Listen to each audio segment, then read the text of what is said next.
Halo, assalamualaikum warahmatullahi wabarakatuh. Teman-teman semuanya, apa kabar semuanya? Semoga baik dan sehat ya. Ini di sini aku di sawah ya. Teman-teman bisa lihat. Nah, di sini aku mau sambil nggak cerita ya. Kemarin kan ada beberapa teman yang nanya seputar Pakistan boy ya, sekitar cowok Pakistan ya. Kebetulan kan aku emang udah menikah dengan orang Pakistan. Nah, teman-teman, kemarin kan ada teman-teman mungkin yang aku sampaikan ini pernah teman-teman alami ya. Nah, buat teman-teman yang lagi deket sama cowok Pakistan atau yang punya keinginan mau nikah dengan cowok Pakistan, aku sarankan ya, sebelum kalian benar-benar tahu tentang dia, jangan buru-buru menerimanya ya, karena kan kita nggak tahu ya, namanya cowok dari negara manapun, mau Indonesia, mau Pakistan, mau Arab, mau Amerika, semuanya sama ya, tergantung dari pribadinya masing-masing ya. Jadi ini aku cerita sambil melihat pemandangan alam ya. Jadi semuanya tergantung dari pribadi masing-masing, karena setiap orang itu beda-beda, ada yang jahat, ada yang baik, ada yang ganteng, ada yang enggak, kayak gitu ya. Nah, gimana sih biar kita tahu dia itu serius apa enggak ke kita? Cukup simpel ya sebenarnya. Nah, pertama kan biasanya kita kenalan lewat sosmed. Kalau yang teman-teman kenalan lewat sosmed ya. Nah, biasanya namanya cowok kalau kenalan sama cewek itu kan ada yang bilang I love you lah, I like you lah, bla bla bla. Itu kan rayuan ya. Oh, di depan sana ada merpati. Kalau dekat aku syuting ya. Kelihatan kan? Nah, jadi kita jangan langsung percaya, karena yang namanya cowok itu kadang-kadang itu cuma iseng ya. Kadang-kadang cuma iseng, nggak serius ya. Kadang-kadang dia udah punya istri atau udah punya calon, atau terutama yang cowok Pakistan itu kan di sana kan ada culture-nya, adatnya itu dijodohkan, entah itu sama sepupu atau sama pilihan orang tuanya ya. Jadi teman-teman kalau kenal jangan langsung percaya, jangan langsung cuma ngelihat gantengnya aku pengen menikah dengan orang sana, jangan. Itu salah besar ya. Kalau cowok serius sama kita, dia akan tanggung jawab ke kita full ya. Dan dia nggak bakalan ngomong bikinkan aku visa, nanti aku akan datang ke Indonesia. No. Cowok yang serius tidak seperti itu. Biasanya cowok yang benar-benar suka sama kita, emang niatan punya cari istri, dia nggak akan mengulur-ngulur waktu, dan dia to the point. Biasanya nggak terlalu banyak alasan dan nggak terlalu banyak janji, dan nggak terlalu banyak apa ya namanya, kadang-kadang kan banyak dramanya kan ya.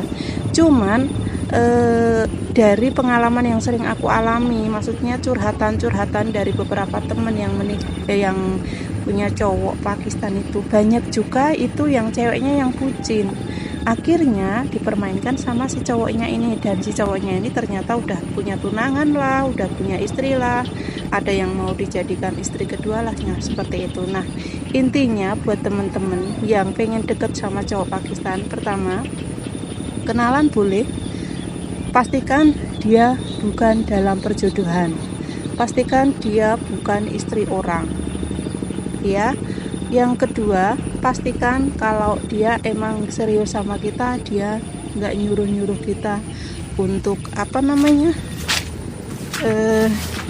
minta buatin visa lah dan lain-lain ya, gitu. Intinya kita harus pinter-pinter ya, kita harus jual mahal juga ya.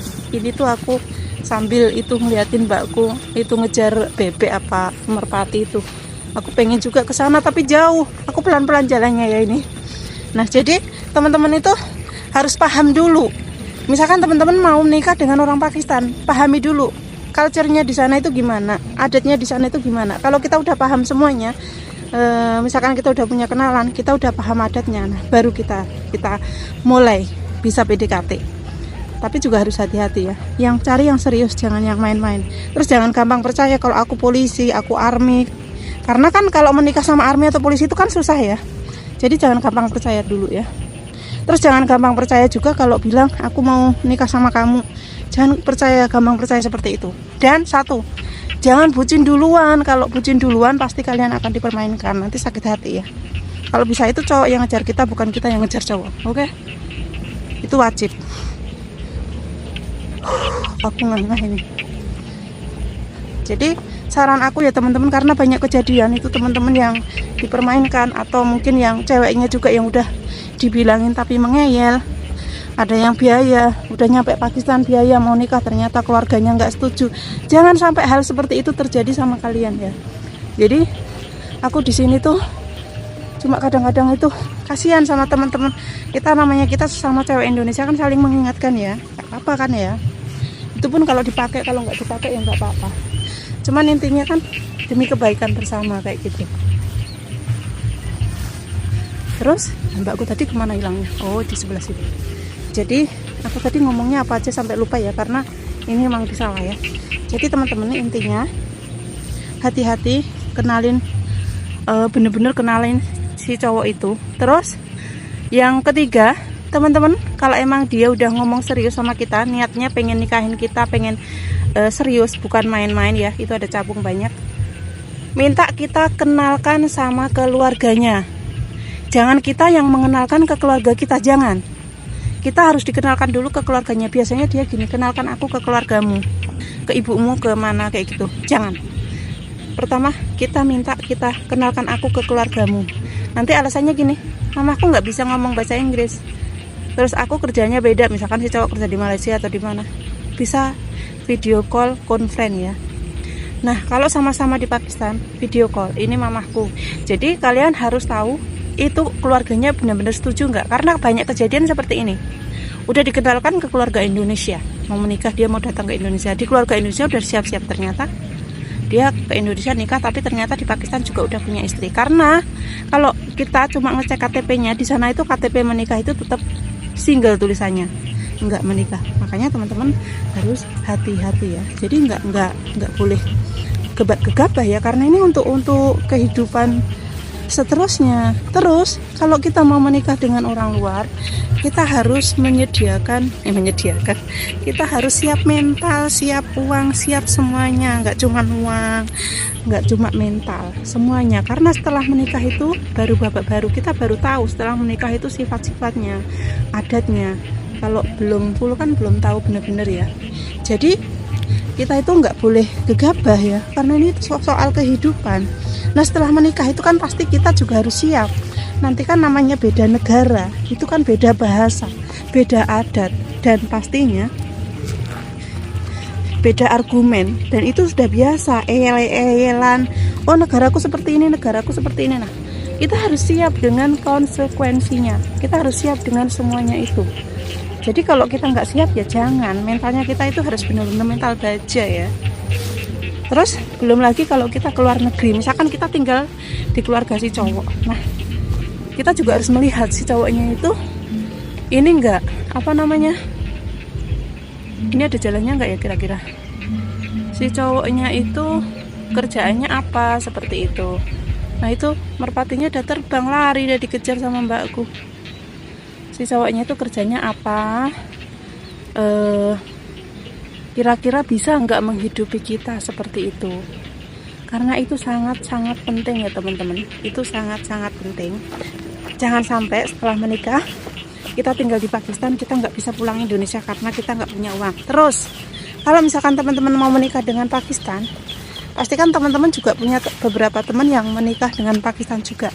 Minimal teman-teman bisa tahu adat-adatnya.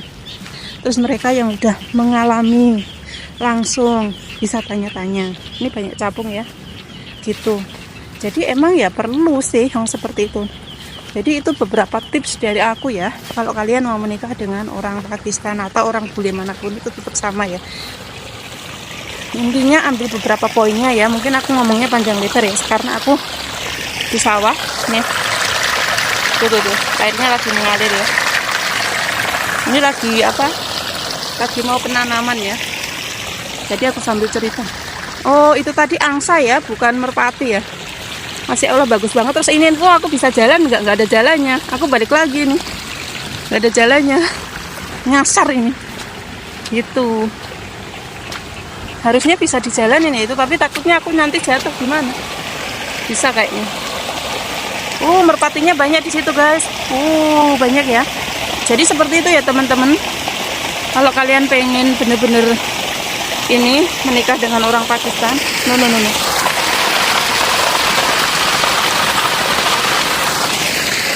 Harus bener-bener tahu. Oke, semoga videonya bermanfaat ya. Ini aku maghrib sendirian, takut aku nanti nggak bisa pulang lagi. Jalannya mana ini? Mau ngejar merpati udah nyampe sini. No, sebelah sana hutan.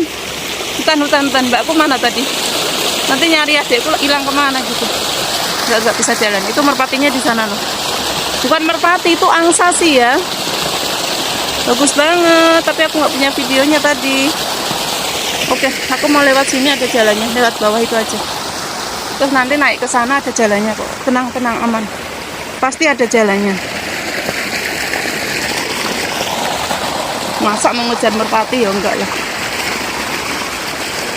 Tuh lari lagi dia. Aku nggak ngejar kamu. Aku mau nyari jalan pulang ini. Oke, lucu ya. Oke, kayaknya ini bisa. Lewat sini bisa. Bagus kan? Di sawah. Bagus dah. Mungkin aku jalan pulang ya. Angsanya di sebelah sana. Banyak ya. Aku zoom tadi. Kesini kak, kesini. Tak panggilin dia nggak mau. Oke ya, kita pulang aja ya guys ya. Udah malam. Oke teman-teman, semoga bermanfaat ya. Mungkin kalau aku ngomongnya masih agak itu, karena kan aku fokusnya namanya juga di sawah ya. Ntar Pak nyuci kaki dulu. Mbakku nanti kira aku hilang kemana. Aku nyampe kesini sendirian ini. Tahu nggak? Hilang kemana itu Osin katanya. Tuh udah telepon. Hilang kemana anak ini orang? Halo ya, iki mulai.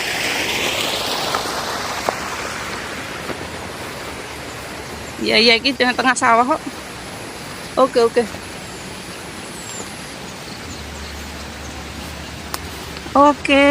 Lagi mlaku aku ki adoh karo bokmu aku nang tengah sawah. Macul lho pakmu. Ya wes iki arep mulih wis. Mbak. Aku syutingan. Ngejar apa angsa? Ora. Oke teman-teman, makasih ya. Ya udah nonton video aku. Jangan lupa like, comment, dan subscribe. See you next time. Assalamualaikum warahmatullahi wabarakatuh.